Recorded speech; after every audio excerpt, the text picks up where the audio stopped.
Natalsikan ako.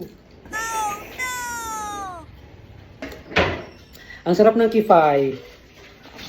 Ang bango ng sinangag. Papakain na naman ako. Ayoko nga mag-rice eh.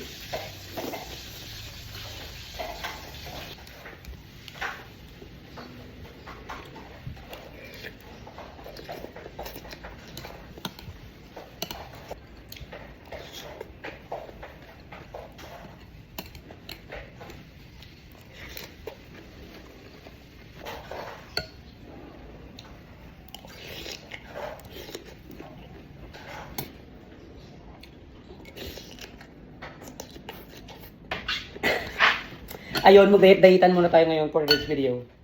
Ang aming food ay ito lang. Nilagang itlog and Hungarian sausage at saka pipino. Ayun, lalagyan natin siya ng kifi. Kifi? Ano po pronounce ito? Kipay. Kipay. Lalagyan natin siya ng kipay. And then, mag-slice-slice muna tayo ng egg. Lagyan ko lang ito ng egg. Dapat maglulumpia kami ngayon. Kasi wala umuulan. Hindi kami nakabili ng wrapper. So kung ano na lang nandyan, ano kakainin namin? Ow! Natalsikan ako. Natalsikan ako guys. Bunaksan ko talaga yan para maliwanagan sila, lumabas sila. Kasi si Luna pa mamaya, alam mo na kung ano gagawin na naman dyan ni Luna. Alam mo naman yan si Luna. Diyan sa kwarto namin umiihi. Dalawang lang ilalagay ko kasi ito papapakin namin.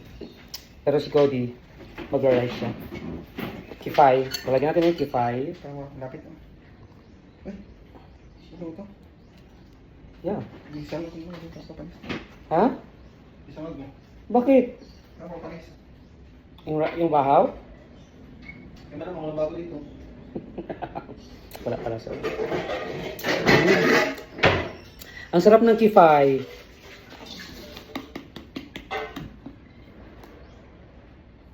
Ayan. Ito may maliit na kagero. Yung ano. Bagong ano yan, baliw. Tadagan pa natin kasi ang sarap ng kifay guys. Kifay guys. Ang sarap ng kifay guys. Kipi. Kifay. Kifay, kipi. Wala kayo dyan. Diba? For the pipino lang tayo ngayon. No rice. Pero sana hindi